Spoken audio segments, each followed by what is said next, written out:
Thank you, Alex, for the introduction.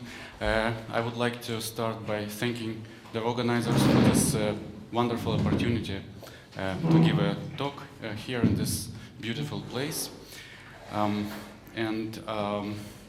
Okay, so this is the ongoing work. So let me outline this presentation first. Basically, this tutorial talk presentation contains two parts. So one part is tutorial, and the other is the talk itself. Right. So the first part is very general. So I will make an attempt to be both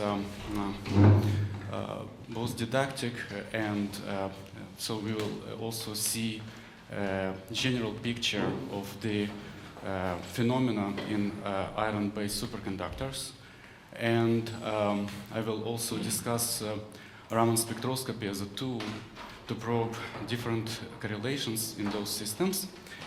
In the part 2, I will discuss somewhat older work, and I would like to apologize for those who already have heard this. Okay, so let me go to the first part. So I would like to introduce you to the iron-based superconductors, and I'll start. So there are a few aspects which are important, and among them there are a few of those who are relevant, which are relevant for this talk. And so let me start with the with the band structure. So how this materials looks like. They are, most importantly, multi-band, multi-orbital metals, and they are quasi-two-dimensional materials, so basically they are layered, so they contain iron layers, and so we will see examples of that structure in a moment.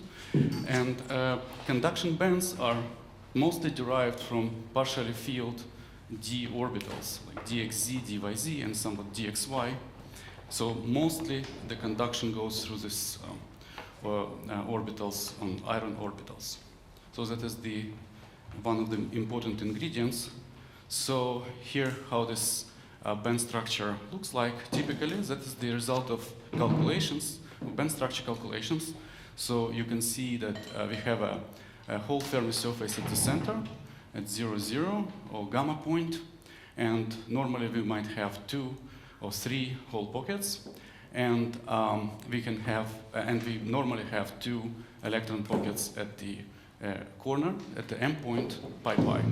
Right. So that is very typical situation, and more or less the ARPAS data or other experiments which measure this Fermi surface topology mostly agree with those calculations.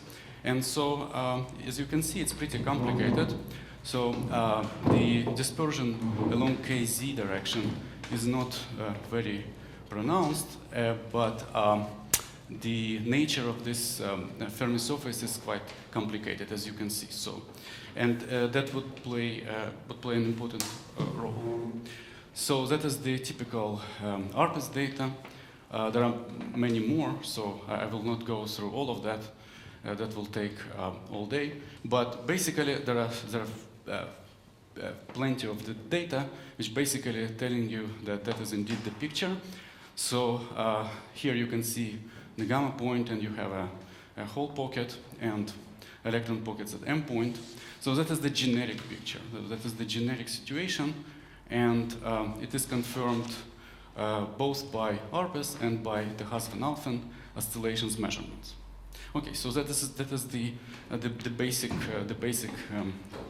basics of the structure, right? So that is another material which I will be specifically referring to in the next couple of slides. So that is the different family of these materials, which is called 111. So basically, it's cobalt-doped sodium iron arsenide.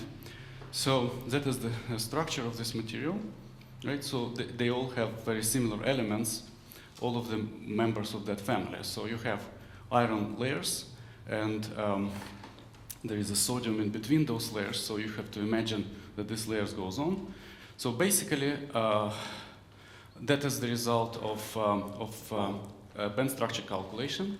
indeed you can see the gamma point, and these bands are dispersing, so that when they cross the Fermi level, which is at 0, you form, in this case, 3 pockets, right? So you have 3 whole pockets at the gamma point, and those two are closely degenerate.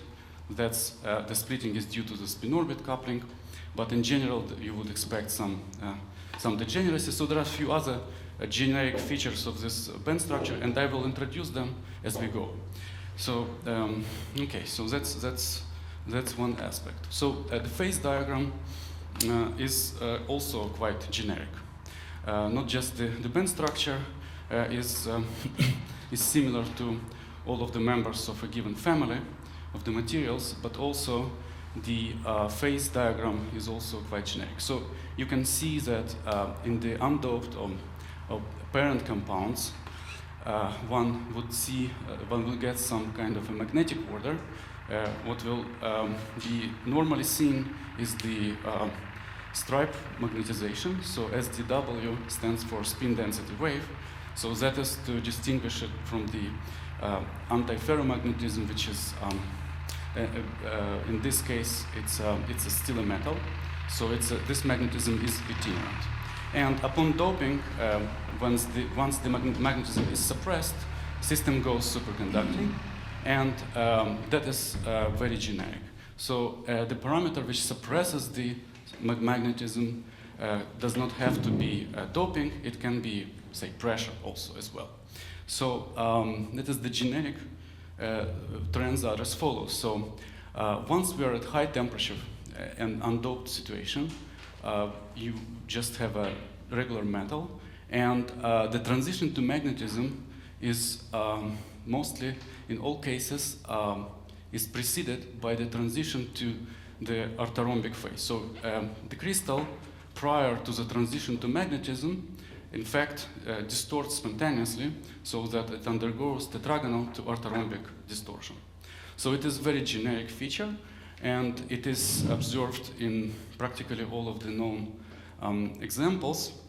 And you can see that this transition might be slightly above the transition to the magnetism. In many cases, these two transitions just coincide, right? So they are not split in temperature. So, but in all of them, we have a structural transition which is quite dominant and prevalent in all of these materials.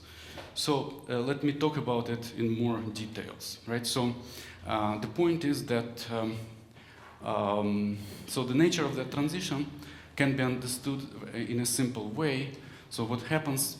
This is the unit cell is the small square, right? So I must tell you that the true unit cell here contains 2 iron atoms, and that is because this arsenics or selenia are they a stack of the iron planes. So if that arsenic is above the plane, that one is below.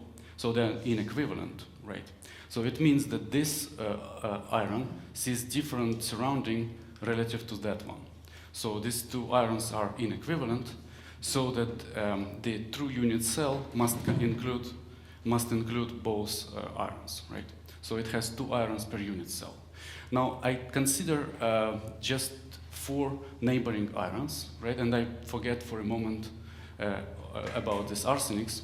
And so once the transition to orthorhombic phase occurs, what happens is that this iron cell, which was a square, it becomes rectangular, so that it goes to the phase with A is becoming not equal to B. So it's just becomes orthorhombic.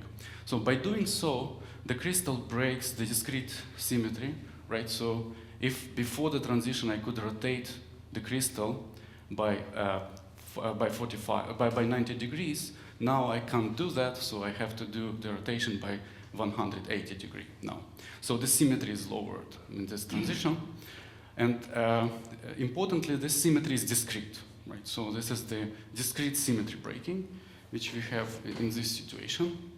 And one obvious order parameter which could describe such a transition is the orthorhombic distortion. So if U is the displacement of an iron atom, right?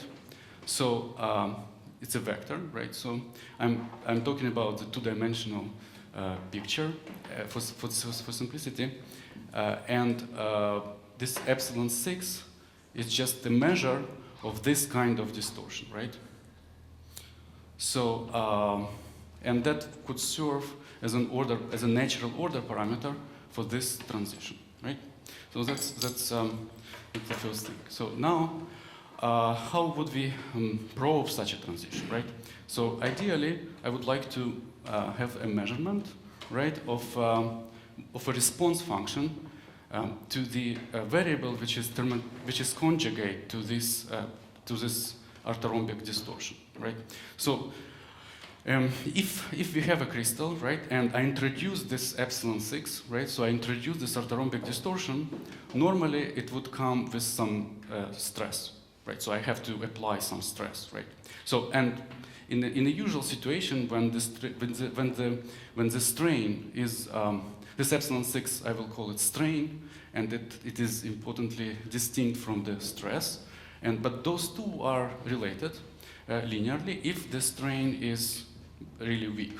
Now, this assumption has to be taken with care, but let's say it is so for a moment, right? So, what I would like to see is the softening of this elastic shear modulus, right? So what happens is that once the crystal wants to deform spontaneously, what will happen is that I would like to have a finite epsilon 6 and yet zero stress. So I do not apply any stress, and the strain appears spontaneously, right? So that means that the expected behavior of elastic shear modulus is to go soft at the transition, right? So, and that was indeed measured. So that is the data for the same 1 to 2 materials. So it's barium, iron 2, arsenic 2, doped by cobalt. So for different doping level, we have this following temperature dependence of the shear modulus, and it goes indeed soft, not quite to zero. And today we understand partially why that happens. But the dominant behavior of this is just going down, and that indicates simply that the crystal wants to undergo this transition. So it's approaching that transition. Now, the question which was bothering the community at the time is what is the driving mechanism of such a transition, whether it's a lattice that just by itself wants to deform, or it's some kind of electronic degrees of freedom that wants to drive that transition, right? So, and that was the question which was resolved at least in some partial way, in these experiments by Jan Fischer groups, and you probably saw that. So it's very well very well known results that are quite important. So in this experiment, what one does is puts the sample on a piezo stack. So basically, well, if the lattice wants to do something, let me just try to keep that lattice by hand. So just imagine that I just try to forbid the lattice from doing anything, right? So because once the deformation happens, everything becomes anisotropic, right? So one side becomes long and the other becomes shorter, but also the electronic degrees of freedom also shows anisotropy, right? So if I want to isolate one of them, I would like to try to do something to the other. And so to do something, in this case, what was suggested is to put it on a piezo stack. And in this scenario, in this setup, what was done is that the transition was detected under the conditions of the controlled strain, not the stress. That's a very important distinction. So I just control how much I want to compress that system. So I just fixed that it would not be compressed at all. I mean, that's ideally the situation. Of course, in reality, that's not exactly what happened.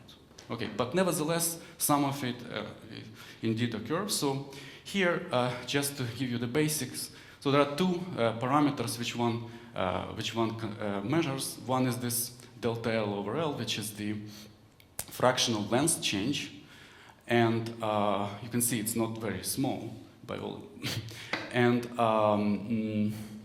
the resistivity and anisotropy, right? So you can measure the resistivity along one direction and along the other direction. So if below the transition, below the TS stands for structural transition temperature, you would have anisotropy in all the electronic properties as well, right? So and now what was detected is the anisotropy in the resistivity. So that is less important, but what is crucial is that those two things are related linearly, right? So, and the slope is negative simply because resistivity is larger along the shorter direction.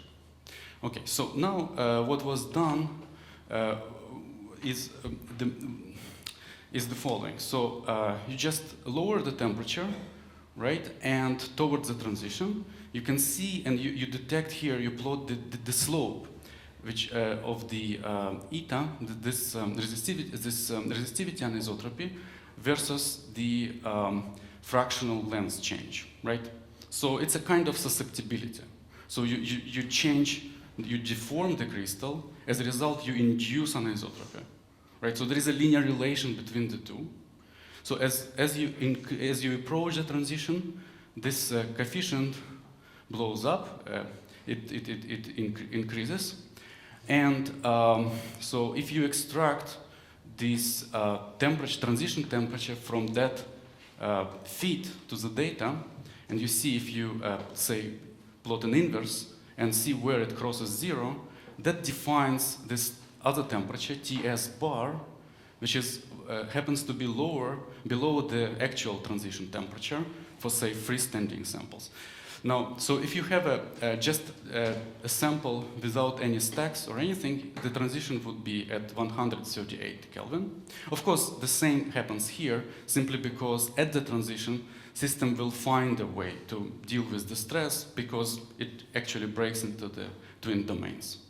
So that's why you have the same TS here. But if you just look at the behavior at higher temperatures, when the system is reasonably homogeneous, you can extract by fitting the other temperature, which is lower than actual TS. So I call it TS bar. So, and the explanation which was put forward just exactly can be traced here. And it's actually useful for us to look at it more closely. So what happens here is that we can describe this transition within the Ginzburg-Landau phenomenology. And here I would like to introduce the main players. So epsilon 6 is the familiar orthorhombic distortion, right? So this phi is something which is the variable which measures the anisotropy of the electronic degrees of freedom. So I do not specify what it is at the moment, right? But this is the variable which has the same symmetry as epsilon 6, so that to allow the bilinear coupling. And I do not specify the origin of this phi. So it's just whatever electronic degrees of freedom that couple to epsilon 6, right? So it can be, say, and in what follows, I will be more specific. But for now, let's do this phenomenology, right? So in this case, so this is our Ginzburg-Landau. So here we have this the term which describes electronic degrees of freedom. That is the elastic energy, right? And that is the bilinear coupling. So, and that is the usual Ginzburg-Landau expansion of the free energy. So, and here I make an assumption. Okay, so you will see what is going on in the following. So I have in the strain control situation, I would like to set epsilon 6 to 0, so just by hand. So let me just throw away everything that knows about epsilon 6. Right, so then I get a very simple very simple expression that simplifies in this way. So, I could identify this mean field transition temperature, Ts bar, by writing this inverse susceptibility in this form, right? So you see that once, and that describes exactly the situation of that experiment, which is strain-controlled experiment. Right, now, the next thing would be a strain-free situation. In strain-free situation, epsilon 6 is not fixed by hand, but rather it's just chosen in such a way as to minimize the free energy. So I allow the elastic deformation of the lattice to play a role in minimizing the free energy, right? So by doing so, I obtain the relation between the two, right? So this parameter would be linearly related to epsilon 6. So if I use that relation back into the free energy, what I recover is the following thing. So I just have free energy, which is expressed solely in terms of phi, since I express this phi through epsilon 6. And so I get another renormalized transition temperature, which is above the Ts bar. So basically, the explanation that was put forward by that experiment is that due to the coupling to elastic degrees of freedom, which provides a polarizable medium for this variable phi, the actual transition temperature can be higher, right? So if you compare the situation in strain-controlled samples, this has Ts bar, which is below the actual Ts, right? So the fluctuations are enhanced by coupling to this elastic degrees of freedom, and that was the explanation. Now, let me get back to the experiments which were done,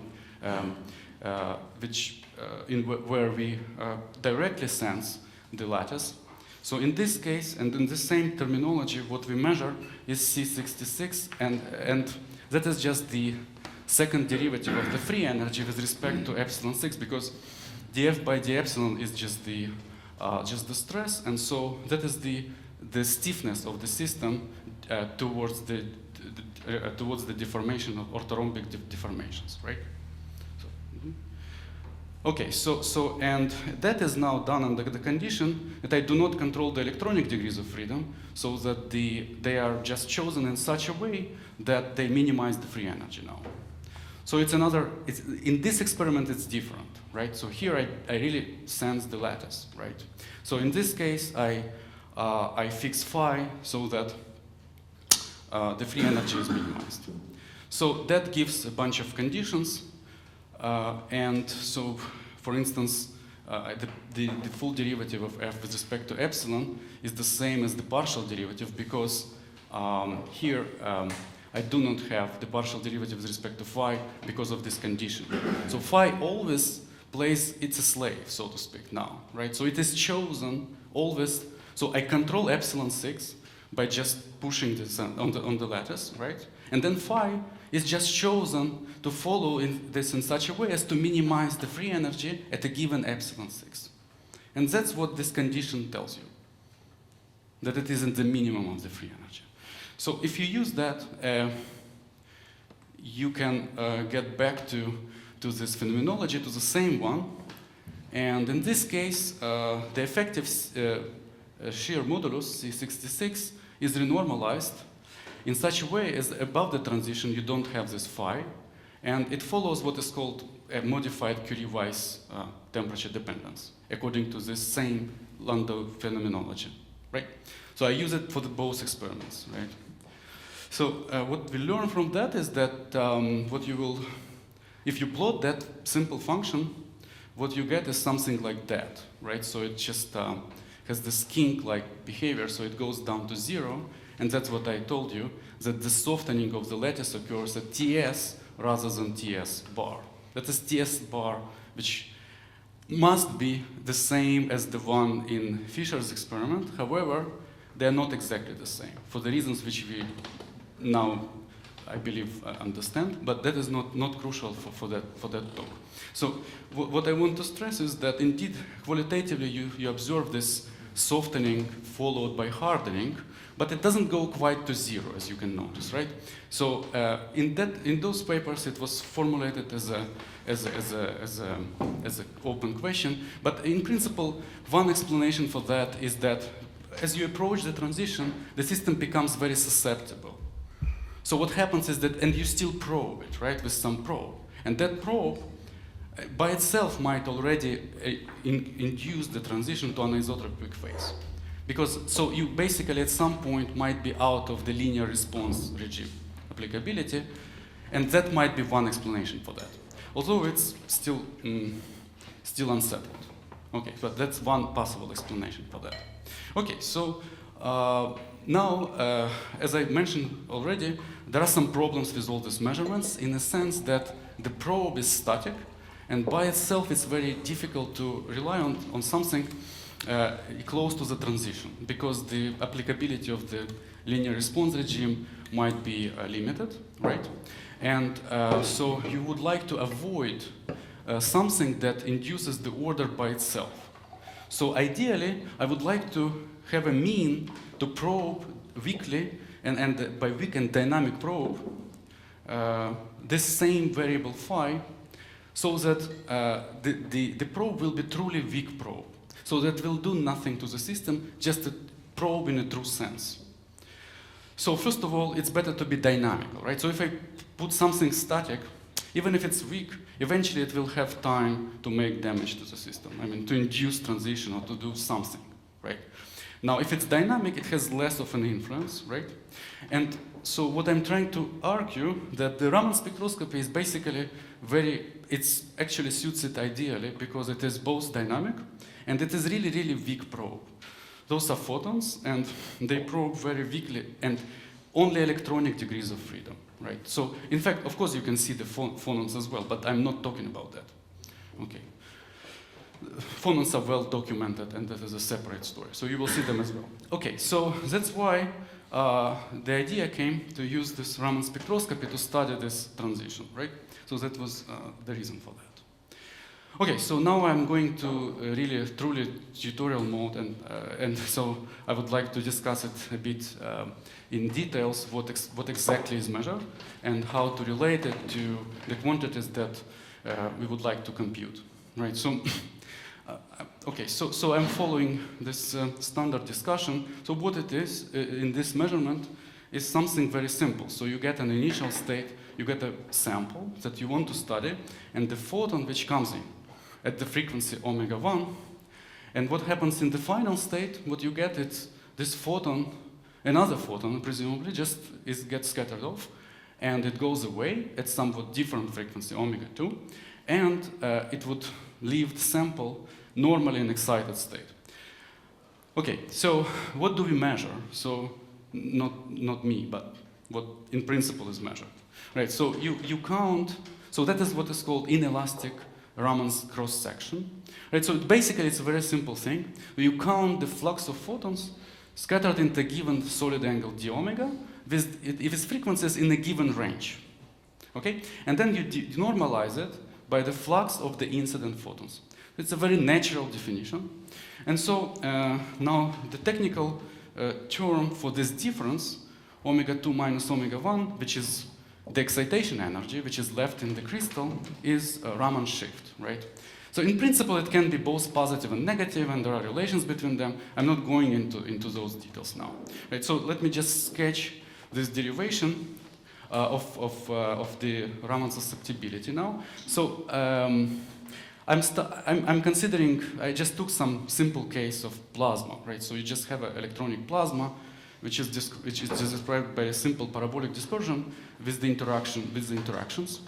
And I'm following this work by Platzman, where everything was derived in this way. So I looked at the Hamiltonian and split it into the unperturbed part and the corrections which are linear in vector potential and quadratic, right? So, and well, so the linear terms can be very important. So I'm not saying anything wrong with them.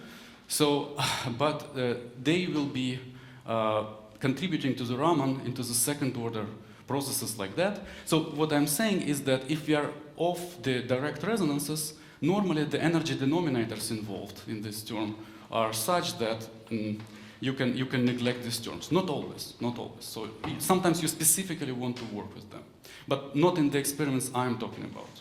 Okay?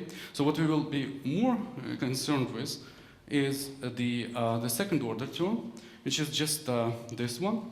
So it just comes of the second order, and this is just the radius of classical electron radius, which is the natural length scale here. So that's just a notation. So basically, I'm considering the electron plasma. So the density, if the density is this one, right? So that's a standard expression for the density. I can write this second order term in this way, right? So by using the electronic density. So basically, I couple. It's very natural, right? So whenever you find particles, you couple to them, right? So that's very, very simple thing. So now I need also to quantize the field simply because I want to count photons. But that's very, very standard as well. So we quantize it, and so that is just a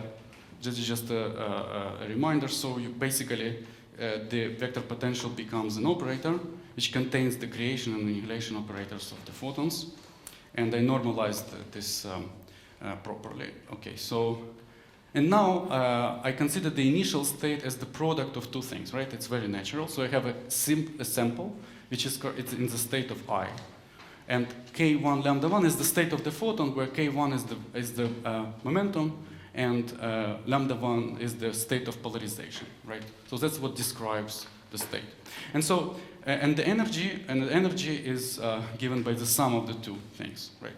So now I'm going to this final state, which looks very similar, except that photon is scattered, and the system is now find itself in a different state with the different energy.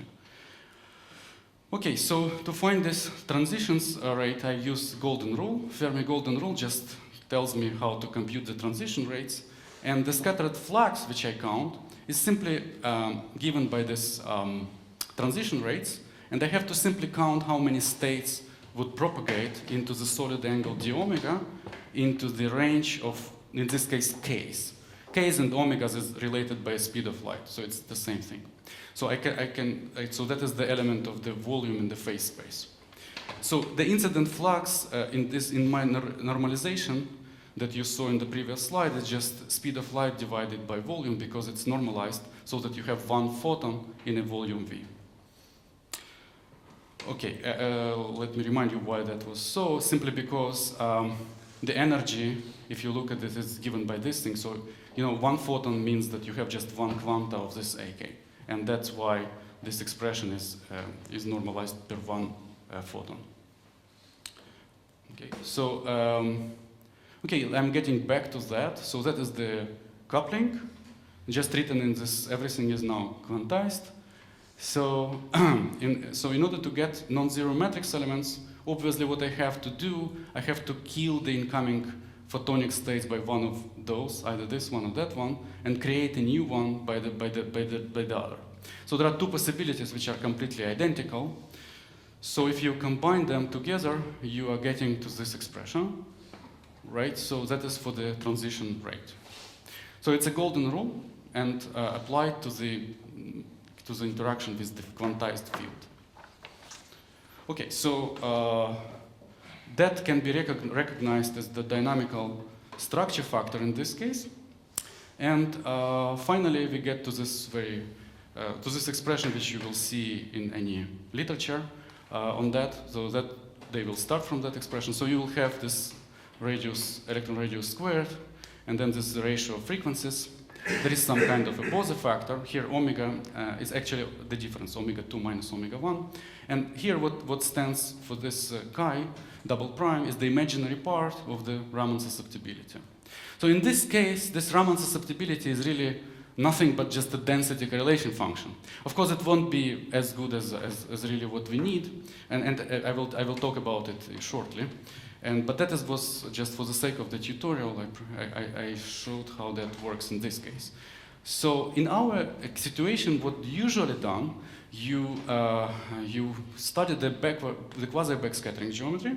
So you get an incoming photon and scattered photon propagating perpendicular to this to the layers of these materials. This is one representative. So the layers goes perpendicular to the beams.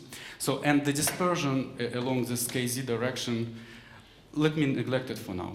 So it's eventually two-dimensional kind of material, and you do not transfer any momentum along this plane because it's just quasi-backscattering geometry. So it means that basically what you probe is as if it's momentum zero, because the transfer in that direction, in KZ direction, doesn't do anything because there is no dispersion in this KZ. Or let's neglect this for a moment.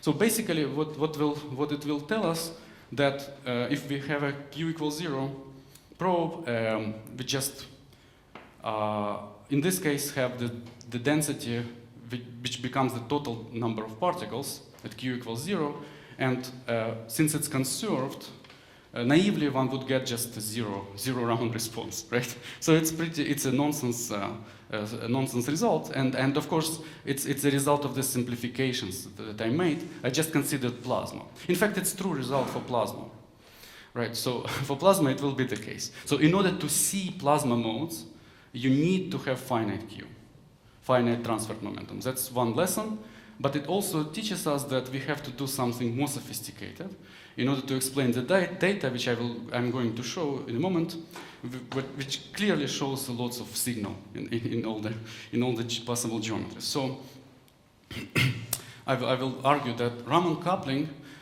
is much more interesting object in the multi-band and multi-orbital materials, such as the iron-based superconductor. So it's not as simple as just effective mass approximation, as I just discussed. So it will be something more interesting. Okay. I hope. Okay. So what is the logic of what is going on in this presentation is as follows. So we are talking about shear modulus and resistivity and isotropy, and we wanted to have, instead of a static probe which induces anisotropy by itself, I wanted the weak dynamic probe of electronic degrees of freedom phi, right? So, and I argued that the Raman spectroscopy would be useful for that. However, what we see is that this inverse mass coupling is just too symmetric and too simple, to couple it to anything less trivial than just a density, right? So it means that I would like to answer the following question. Maybe the lattice help, but to understand that, I have to understand better the symmetry property of that phi, and to understand the symmetry of this phi, what I will argue is the following. So. Phenomenologically, we saw that the free energy contains this bilinear coupling, right, of the epsilon 6, this string, to phi. So it means that if I understand the symmetry on a lattice of epsilon 6, it will give me the information about phi for free. So that would be the logic. And it's not very difficult to see, so let me remind you what is going on here under transition. So that is the orthorhombic distortion, and that is the order parameter which I introduced, right? So so you can see that this is just know that I use two sets of x's simply because it is customary to use them. But so this x and y capital are unit vectors along the iron-only lattice, and simply rotated by 45 degrees relative to the true unit cell. Okay, so basically this object transforms as simply x squared minus y squared capital, or xy just lowercase. So what is this object? What is the symmetry property of that object? Well, I'm on the lattice, and this lattice has a point group which is this D4. It's called technically D4H. What it means is D4 is just all the symmetry operations of the square, and times the inversion. So the inversion aspect is not important for me now. Okay, everything is even in my case. You see, all of them are even, so it's trivial under inversion. So just you can forget about this element. So now, what are the representations of that group? Well, so we have this A1G representation. G stands for even, and that is just fully symmetric combination, something like x squared plus y squared. And you can have B1G that has the nodes along these lines, and that is x squared minus y squared. And B2G exactly transforms as xy. So I can pinpoint this object, epsilon 6, as transforming in accordance to B2G one-dimensional representation of D4H. So that is its symmetry. Okay, so it's just B2G object. It's a simple statement, nevertheless important, because it allows me to identify the symmetry of this variable phi as B2G as well. Simply because B2G by B2G gives me a scalar, and that is allowed in the free energy. That is the logic here, right? Okay, that's logic. Okay, so that's what I. Now I have Raman, right? So let me ask the following question: whether I can see that variable in Raman, just using very general symmetry considerations, right? So in Raman, I have incoming and scattered photons, and so I can play with two polarization vectors. One is for incoming photon, the other for outgoing photon. And so from out of these two vectors, I can form a tensor, right? A tensor, rank 2 tensor. So this tensor can be decomposed into the representation of the same group D4H in a very obvious fashion. So that is the decomposition, right? So if you consider, say, well, this is obvious that this unit matrix will stay unit matrix under all the transformations. But if you check all the transformations of the square, you will see that the transformation of xy is the same as this combination. So this one, for instance, if I rotate the system by 90 degrees, what will happen is that this changes sign, right? And the same will happen to this tensor. It will become -1, -1. Okay? So you decompose the tensor into the irreducible components. That's pretty... okay, now I only have 3 because the fourth one is antisymmetric, and I will show later that there is no coupling to antisymmetric combinations, so I just throw it away right away. Okay, so is that... Okay. Okay, so that is the so what it means that if I choose, okay, what I didn't say, and that is important, is that how to couple to this object, right, to xy. I obviously, if I choose these two vectors in this direction, right, so and then compute this tensor, just you will see that it has only off-diagonal elements. You see, because that one along y and that one along x. And then symmetrize it, so you will get 1 and 1 here and zeros on the diagonal. It means that if I choose to have initial polarization along that direction and detect the photons polarized along this direction, what I will see, I will excite the system into the B2G mode. That is my conclusion, okay? And of course I can do different story. I can choose this polarization, and the same way I will use them to excite the system into B1G mode. So what Raman, that is another very strong side of the Raman spectroscopy, is that you can selectively probe different excitations channels, different by their symmetry, apart from other advantages, okay? Okay, so let us see indeed what happens. So first of all, I already expect something special in B2G, because I know that my orthorhombic is about B2G, right? So orthorhombic distortion has this B2G symmetry. So indeed, if I look at the data, I see the anomalies in this B2G channel. So the anomalies are low energy anomalies. So that is this B2G polarization. And what you see is that with the lowering the temperature, you see this what is called the buildup of the quasi-elastic scattering. So you see this B1G, for instance, just stays silent. Those peaks are just phonons, right? They're just phonons. So they're known by other means as well. So I'm not looking for that, okay? I'm looking at the electronic part of the response, right? So the electronic part of the response has this buildup of the intensity, and it also doesn't happen in A1G channel as well. So this B2G, indeed very special. So in this choice of the polarization, you see some very special features of the signal, which are not seen in other two channels. Okay? So there are other features here, like for instance this very strong resonance, but that is already related to the superconductivity. Actually, these samples go superconducting at certain temperature, and then there is this quasi-elastic buildup of the scattering just undergoes a transformation into a very sharp resonance in gap excitation. Right, so that is, though I'll not go into these details at the moment. Okay, so there are also other groups which have the similar data, right? So that is the group by Yan Galay.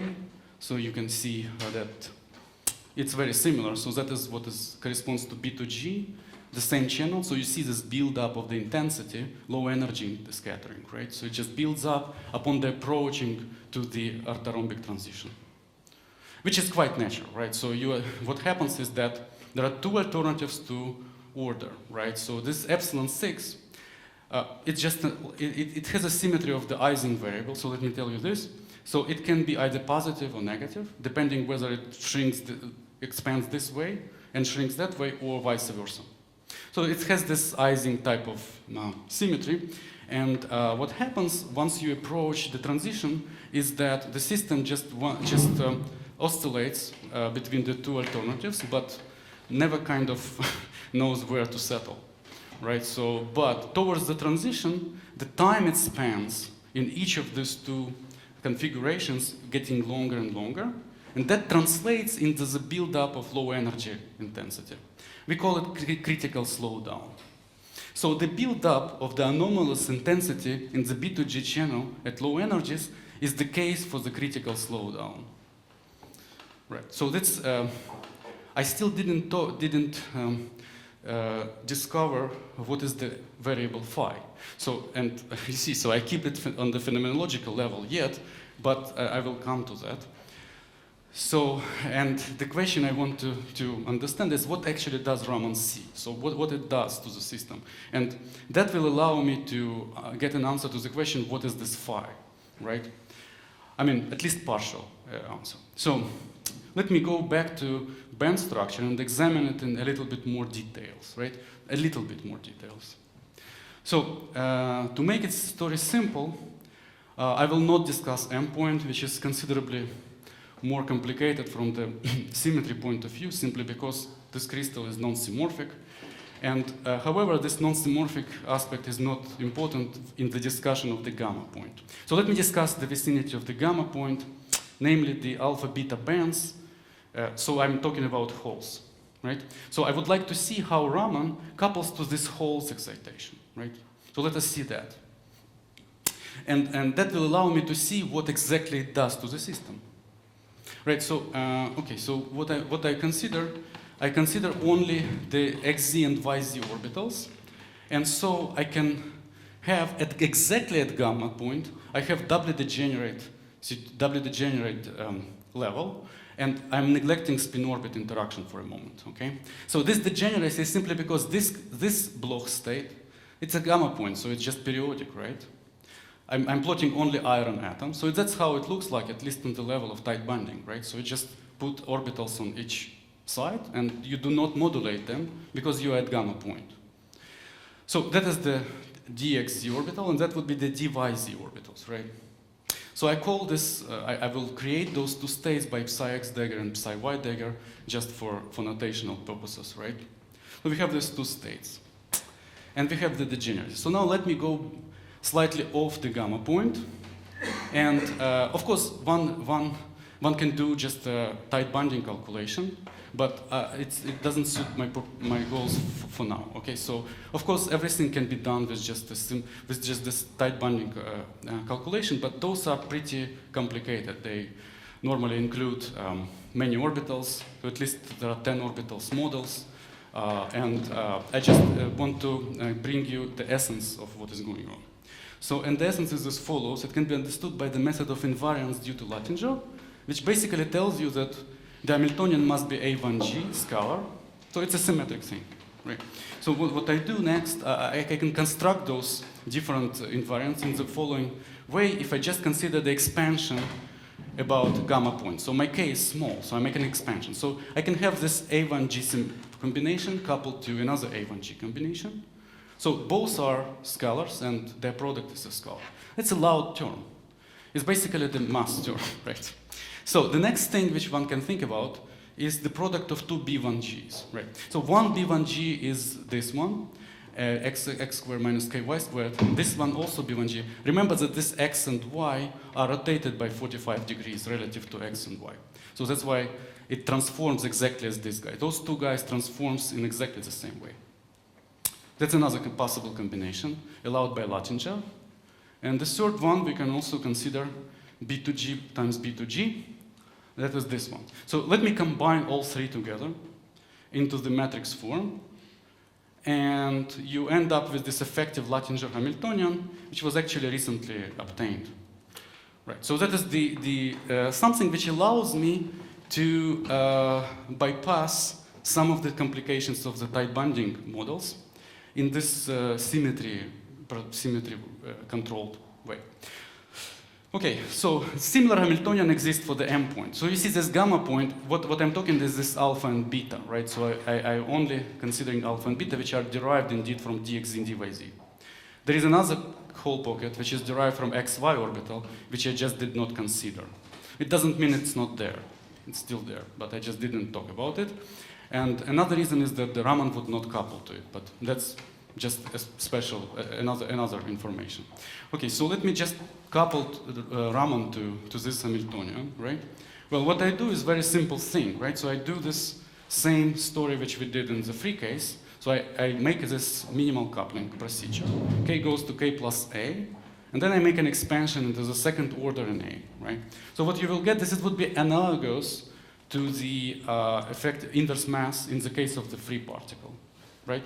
So now it's a matrix, right? So it's important thing that you first keep the matrix, then you do this procedure, and not first diagonalize it and then consider the masses. That wouldn't be right. Okay, so that is important thing to keep in mind. Okay, so and the resulting coupling is in this matrix form. You see, you have to consider this this polarizations vector. So one vector potential is along kx, and the other one is along ky. So what you have to pick up by this derivative is this part. So that's where you see the product of kx, ky. Right, so you pick up ax and ay because one is along x and the other is along y. Right, so the second derivative in this case will pick you up this combination, which is 1 minus 1, which basically translates into in the orbital. That's what is called orbital representation, because I did not diagonalize it. I didn't get the bands, so I just kept it within the orbitals. Tight binding-like thing. So, and in this basis, what I get for the Raman coupling is this combination, right? So this is just the occupation of x z orbital minus the occupation of y z orbitals.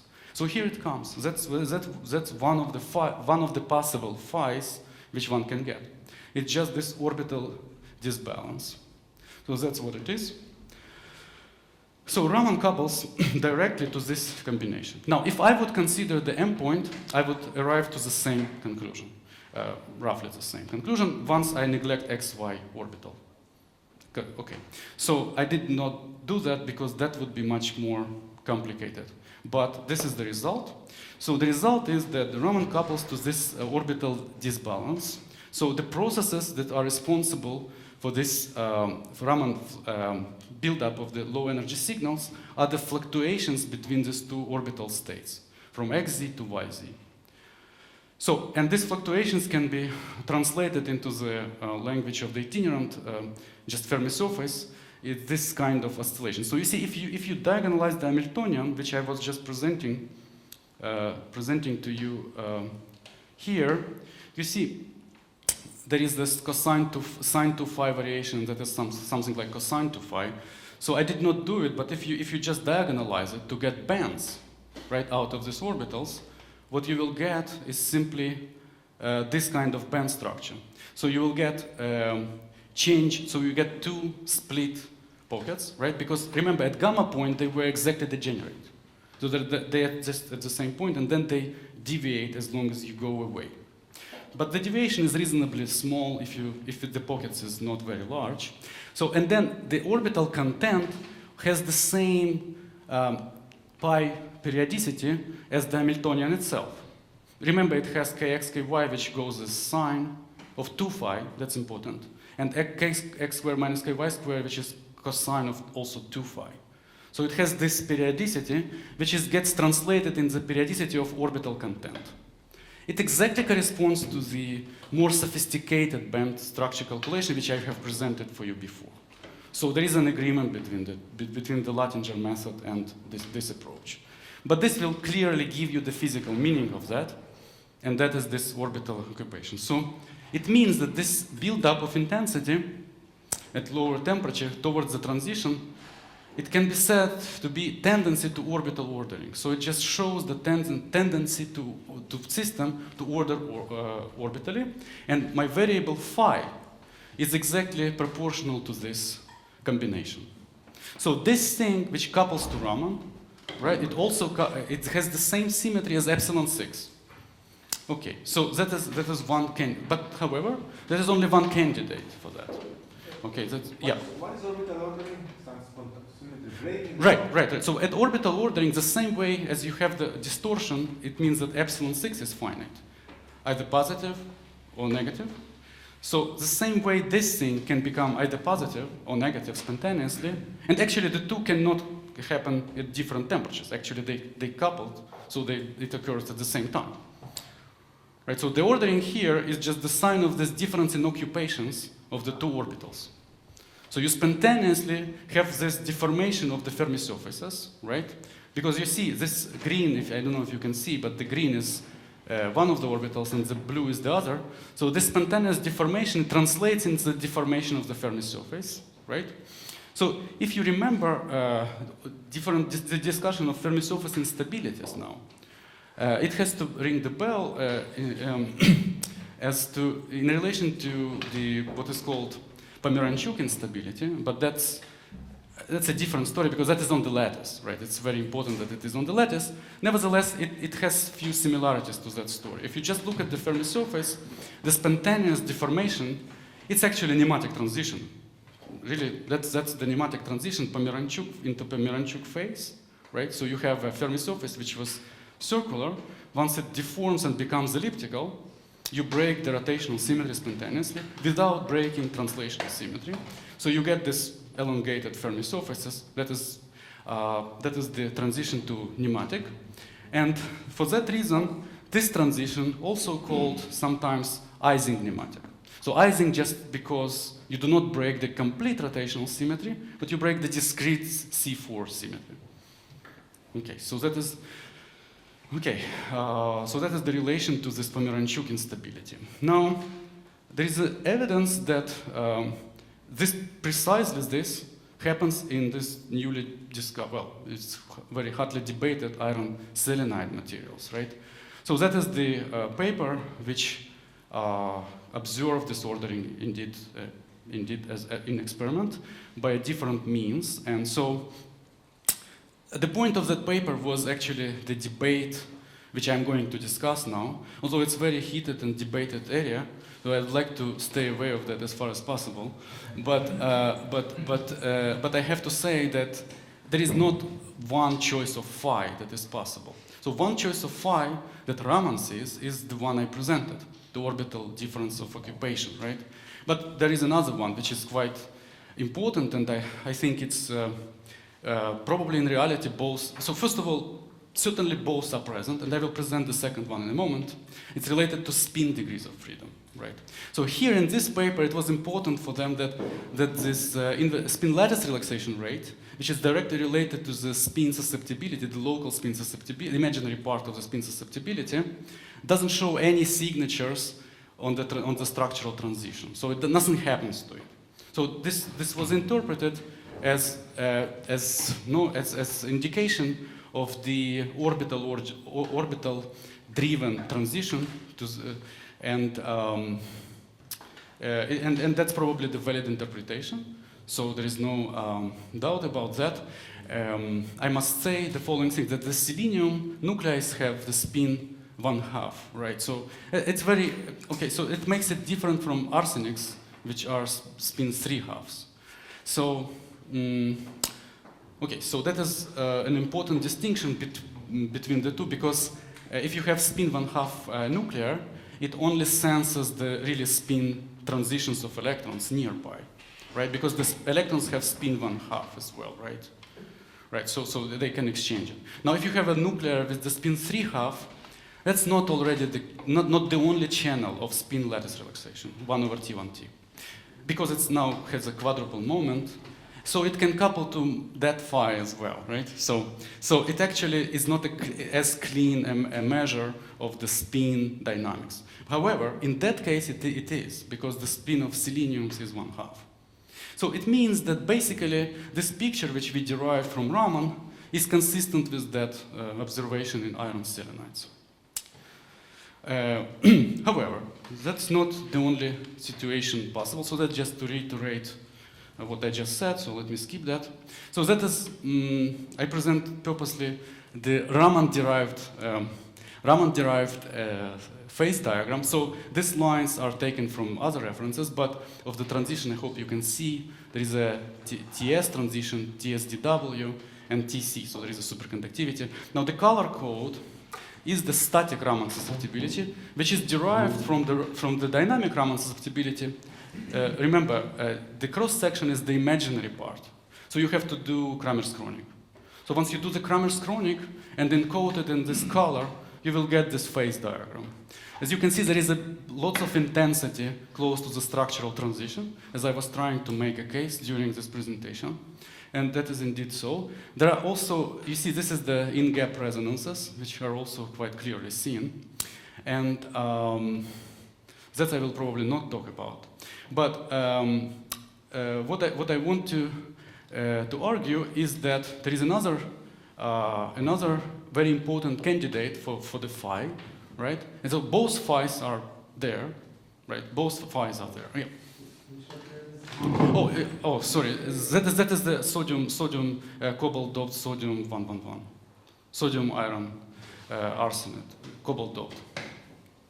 Okay, so it's still electron doping. And so what we see is that, you see, it's very minute doping you need actually here in this system, right? Well, so what happens here at SDW, we know that there is a magnetism, but the magnetism is very special. So it's a stripe magnetism, right? So as judged by the neutron scattering.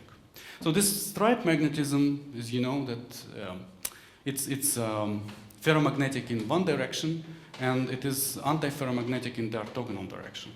And again, there is a choice between the two possibilities, the same way as we had in epsilon 6, and the same way we had with n minus n. Here as well, there is its own Ising degree of freedom, and that is this just a sense of the ferromagnetic direction, for instance, right? So once that transition happens, notice that unit cell also doubles. So it requires doubling of the unit cell. So if before the transition this was the unit cell with 2 irons per unit cell, now clearly this and that becomes inequivalent once the magnetism sets in. It means that now your unit cell has 4 iron per unit cell. So there is a debate whether this happens at this line or that line, and that's something which I'm not entering at the moment. But in fact, what is the X-ray doesn't show that much of a unit cell doubling. So it's still more data is needed to resolve that. So even when the unit cell doubling is clear, they have hard time to see it. Okay, so there is this another variable, and this another variable is this very special variable, which is delta x squared and minus delta y squared. Well, delta x and y, those are stripe order parameters, which describes the two stripe polarizations. One is delta x, and the other is delta y. So it's an order parameter associated with this stripe order. Okay, so one is delta x, the other is delta y. So then the difference squared, that is this another phi actually. another phi, which is as legitimate from the point of view of symmetry as the previous one. It's just the Raman cannot couple to it directly. So what Raman sees is just the orbital degrees of freedom, and the Raman, it's a photon probes, right? So photon very weakly couples to spins, okay, but couples strongly to orbitals. Now, that gave rise to this famous debate, as you know, probably. So there is this chicken and egg problem, right? So there are two alternatives, right? But the point is that the two are not independent. Two are not independent simply because symmetry allows coupling between them, right? So that is this, so delta x squared minus delta y squared, you see, because it is squared, it doesn't break time reversal symmetry, and it doesn't break all three spin rotational invariants, right? However, this combination also breaks C4 symmetry, because if delta x squared is bigger than delta y squared, so you say goes to one stripe as opposed to the other, you get this either positive or negative. So it does have this C4 symmetry breaking, similar to that phi which we identified earlier. Okay, so there are two alternatives, but they're not independent. Okay, so okay, I'm not going to discuss in details this lines of reasoning, but I say a few words. So if the magnetism is as far as magnetism is concerned, I can also describe it by an effective action of a kind of a Ginzburg-Landau. So it will have two order parameters, two stripe magnetizations. So that is the quadratic part, which knows about the spin susceptibility, and that is the quartic part. And in general, in the isotropic phase, there is this term which is allowed by symmetry, right? So it is difference of squared, but squared again. And you can forget about that. That one is not important for now. But then there is this coupling constant G, which can have either positive or negative sign, right? So if as it is written here, it is positive, right?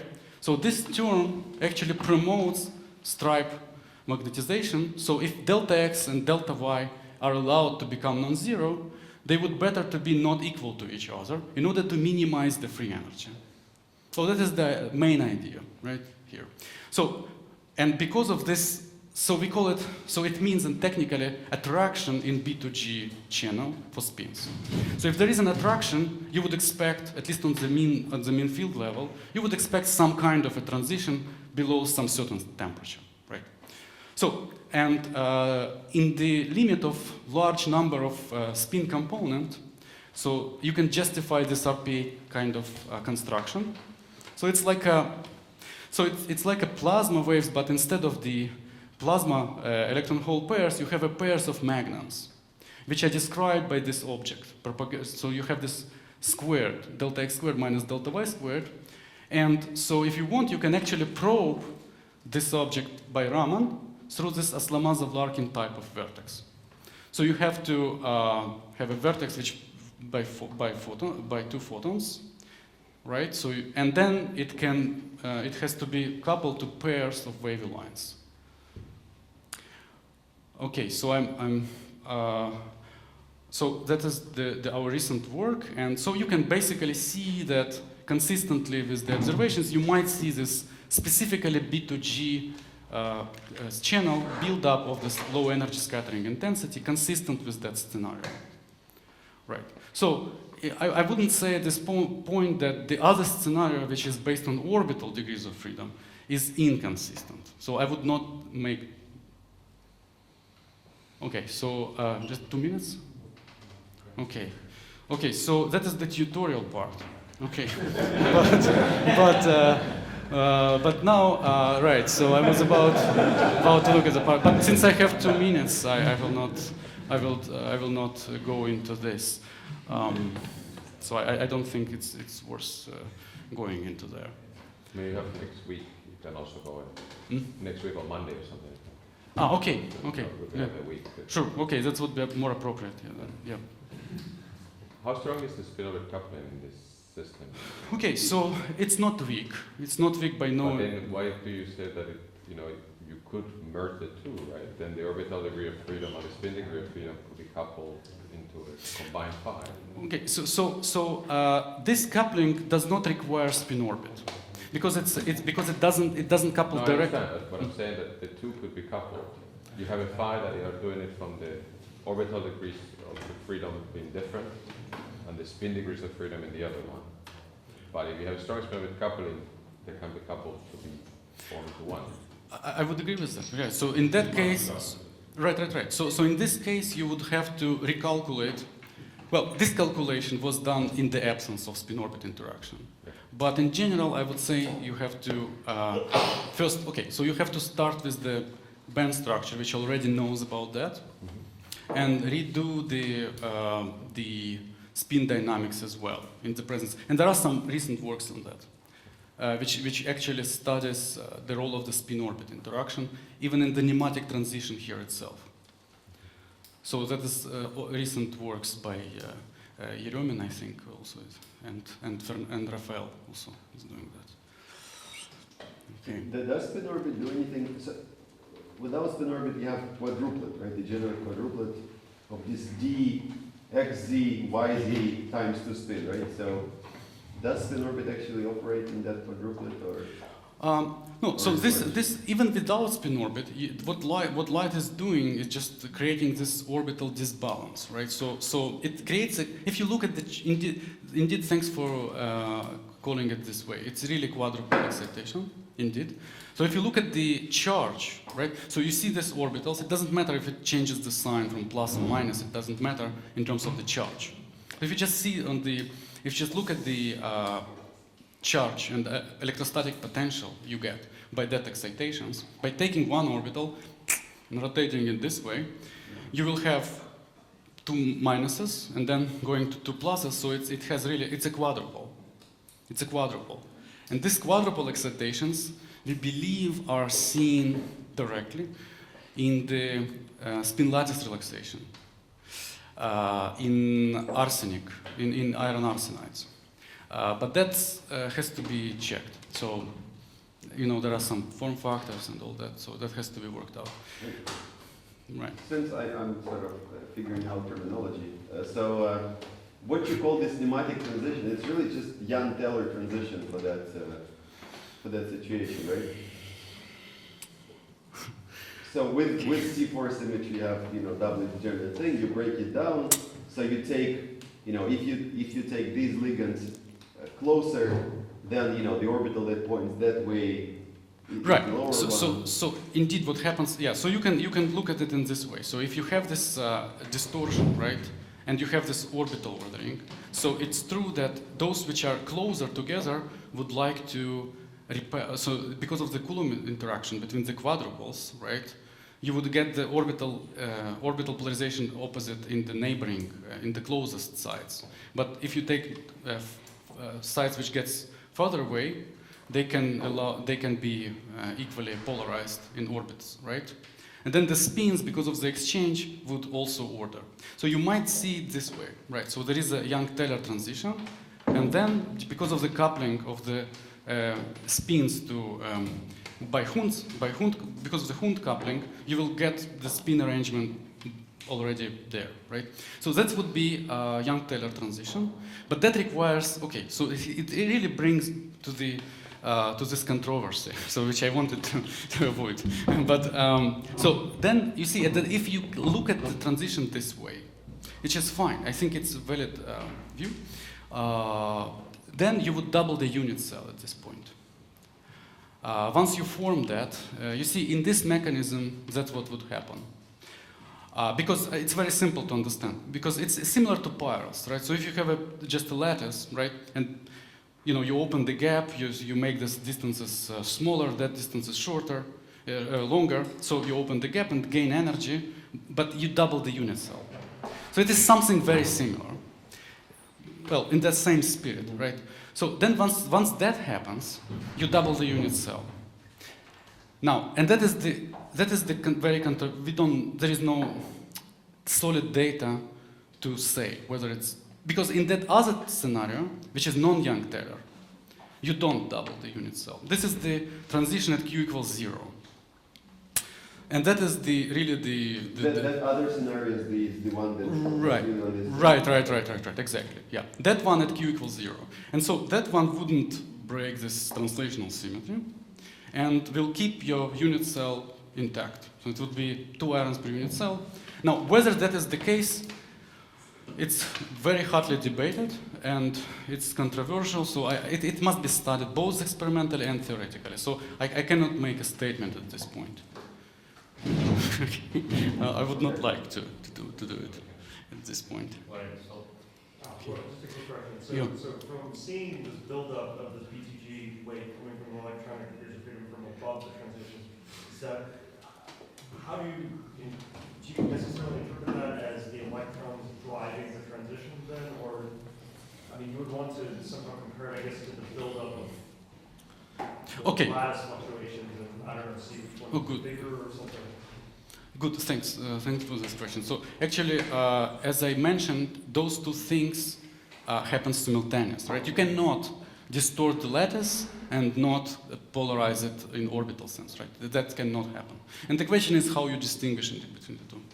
So you do distinguish, but not in this simple way.